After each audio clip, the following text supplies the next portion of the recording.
The list of candidates for mayor of Boston continues to grow with expectations of more competition to be named later. Tonight, we interview a candidate from Brighton whose background includes time as an intern and more recently as a frontline worker. We'd like to welcome Michael Bianchi. Thank you very much for being with us, Michael. Thank you for having me. Michael, it seems from your bio that you got interested in politics at an early age, at least when you were still in high school, maybe. What got you going on that? So I was part of a program called the Brian Honan Fellowship, and I also attended citizen schools for the summers. Most of that stuff was really like entrepreneurial, community-based programs, going to help out, volunteer at food banks and volunteer at old folks' houses where they just read them stories and stuff like that. So it was really community-based. So I've always been a very community-orientated person. And you continued from there, I mean, I think in your studies, political science, maybe for a while. Yes, I went to UMass Boston for political science, and I actually ended up dropping out because I had a son at the age of 19. And I started working at that time. That's where my focus from politics kind of shifted towards being a dad and being a worker and just getting by. Well, we're going to jump forward to 2021 because when a lot of people run, sometimes they start with a city council seat or a state rep seat. You're starting with mayor. What made you want to do that? It's really to bring inspiration to people. If I can't be the torch, at least maybe I might be the spark. It's like we have to start inspiring our youth, our children, our brothers, our sisters, our families, our peers, and really get out there and show people that this is what politics is about. Politics is about representing our communities, and and it's supposed to be one and the same. Our politicians are supposed to be from our communities, and we're supposed to be represented by them.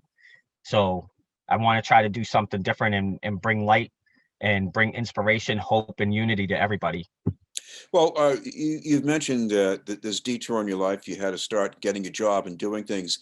You've been a numbers person and you've been part of, I think you call it a sanitation workforce. How does that shape what you want to do as a mayor?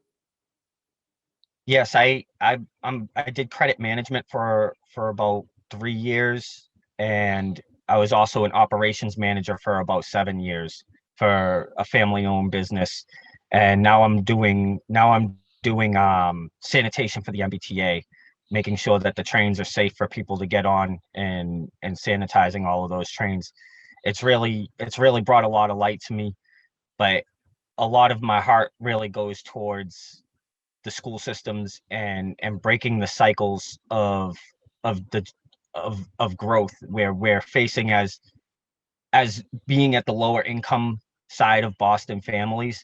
We're watching so many of our residents leave the city.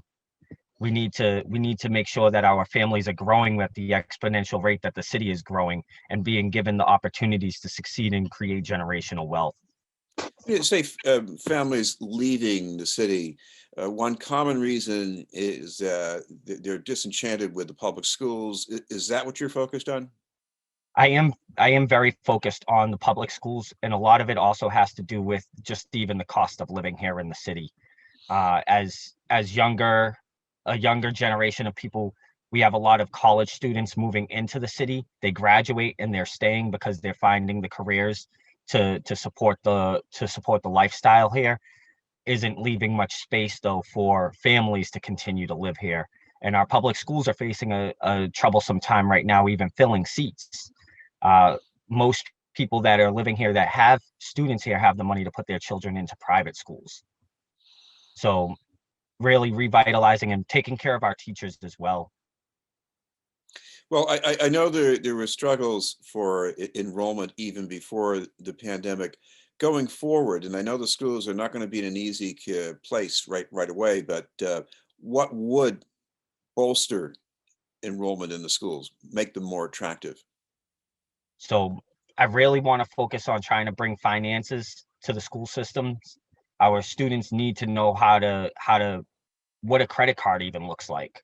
We I went as a student of the Boston Public Schools. I didn't go to Boston Latin or anything.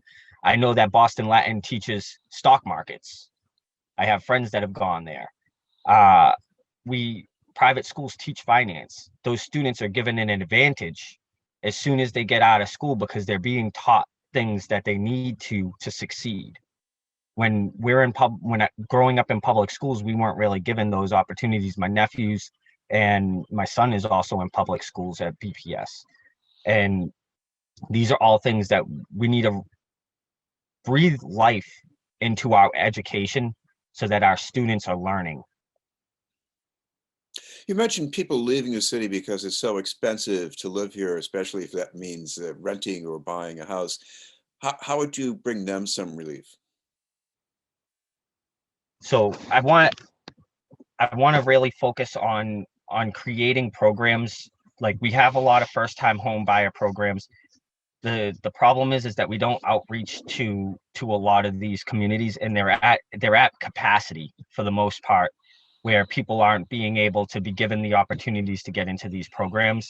And like I said, teaching finance and teaching these programs in schools starts to break down that cycle, because our students, our Boston public students, our families, our community is now growing. We're learning how to be a part of that system. We're not given those tools to know what those things are available, or when they are, or when they're not.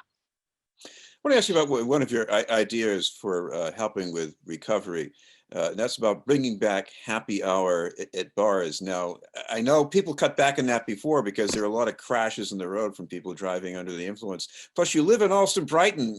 People have problems with bars there. So why do you want to go in that direction? Realistically, it's not like my main thing, but I went around to a lot of bars and restaurants. It's more of a temporary boost for bars and restaurants coming out of the economy, out of this pandemic. I spoke to about six bar and restaurant owners, and they talked about the financial strain that taking away happy hour did for their businesses when it first happened under Mayor Menino. And they suggested that if it was brought back coming out of the pandemic, considering that we're still not even at full capacity, that it would bring people back in to the bars and restaurants, given the fact that most people are ordering out now through Grubhub and so forth.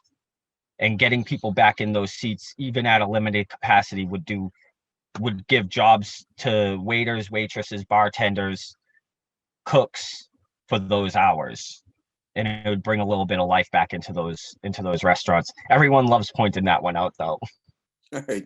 Well, another thing that is important to point out, and that's about reforming the police department, having more accountability about police conduct.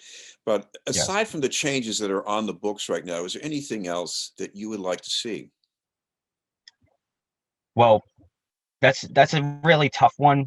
So, like, as a person growing up in the city, I was harassed by police an awful lot, and but I also do understand the importance of a police department. So we need to get back to serving our communities, and this is what I'm talking about, unity. We need to see our community invested in our police department, but most of all, we need to see our police department involved in our community as well, bringing back programs like DARE. And they used to have this thing called the Junior Police Academy, where they'd take people and younger kids and teach them about how the programs work and stuff like that. Also, really build on accountability. Police officers need to be held accountable. I know that there's a couple of laws getting um, that are in the works right now, but accountability is a huge part of it.